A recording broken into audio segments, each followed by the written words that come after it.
થોડા દિવસ પહેલા એક વ્યાજખોરીનો અને એક્સ્ટોર્શનનો ગુનો દાખલ કરવામાં આવ્યો હતો।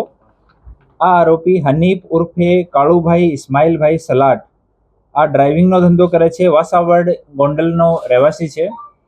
ફરીથી આના ઉપર ગુનો દાખલ થયો ત્યારે ગામના બીજા લોકો અને આજુબાજુના લોકો થી અપીલ કરવામાં આવી હતી કે કોઈ પણ આ લોકોથી કે બીજા લોકોથી વ્યાજખોરીથી પીડિત હોય તો પોલીસને આવીને સંપર્ક કરો। તો આ ગુનો દાખલ થયા પછી ગોંડલમાં, જેતપુરમાં, જસદણમાં આજુબાજુના અમુક લોકો સામે આવ્યા અને એવા વ્યાજખોરો વિરુદ્ધમાં ફરિયાદ દર્જ કરાવી।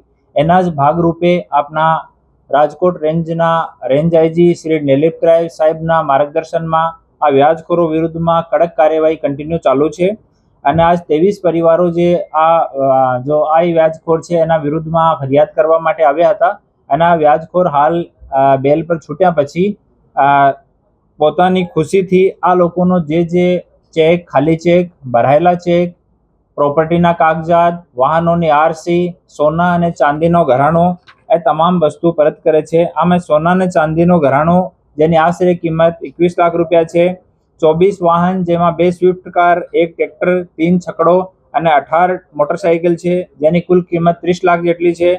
બેંકના કોરા ચેક 23 જેટલા, જેમાં જો રકમ ઉધાર લેલી છે આ 20 લાખ રૂપિયા જેટલી છે, પરંતુ એ લોકો જ્યારે ચેક નાખતા હોય ત્યારે 2 ગુણા, 3 ગુણા, 4 ગુણા રકમ ભરીને બેંકમાં નાખતા હોય છે તાકી નેગોશિયેબલમાં આ ગરીબ માણસને હેરાન કરી શકે।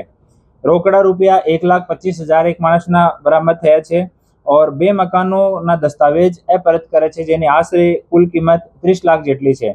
આમ મળીને કુલ 1 કરોડ 2 લાખ રૂપિયાથી વધારાનો તમામ વેલ્યુએબલ જો કાગજાત અને સોના ચાંદીના ઘરેણા અને કેસ છે આજે તમામ 23 પરિવારોના વ્યાજખોરના ચંગુલથી મુક્ત કરવામાં આવ્યા છે અને આને પરત કરવામાં આવી રહ્યો છે।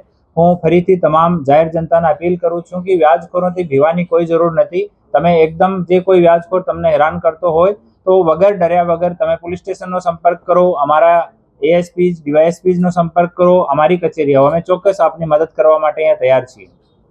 Thank you. અગાઉ જે થોડા દિવસ પહેલા હમણાં આપણે 137 જેટલા ચેક અપાવ્યા અસ્પાક પાસેથી, તો આ એ લોકો સાથે સંકળાયેલો હશે કે કોણ છે આવે? હા, એ રિશ્તેદાર થાય છે, બંને અસ્પાકના રિશ્તેદાર છે અને ત્યારે પણ 137 પરિવારોના 300 થી વધારે ચેક પરત કરાવ્યા હતા અને ગુનો પણ દાખલ કરવામાં આવ્યો હતો અને હાલ પણ અસ્પાક વિરુદ્ધમાં 1-2 ફરિયાદી ઓર આવ્યા છે જો એના ત્રાસથી પીડિત છે અને આ નોટ ઓનલી અસ્પાક, બાકી પણ કોઈ વ્યાજખોર આપણા જિલ્લામાં કોઈ પણ સામાન્ય નાગરિકને હેરાન પરેશાન કરતો હોય તો આપ આવો અને અમે લોકો આપની મદદ કરવા માટે અહીંયા તૈયાર છીએ। કેટલા ટકા વ્યાજ વસૂલ થયું અને કેટલા સમયથી કેટલા પરિવારને આપેલો? આ જો કાળું છે આ છેલ્લા 10 વર્ષથી વધારે સમયથી આ વ્યાજખોરીનું કામ કરે છે અને 3% મહિનાથી લઈને 10-15% સુધીનો વ્યાજની ઉઘરાણી કરતો હોય છે। સામાવાળા માણસની હેસિયત ઉપર અને સામાવાળો માણસ કેટલો ભીવે છે એના ઉપર આના વ્યાજનો પર્સન્ટેજ ડિપેન્ડ કરે છે।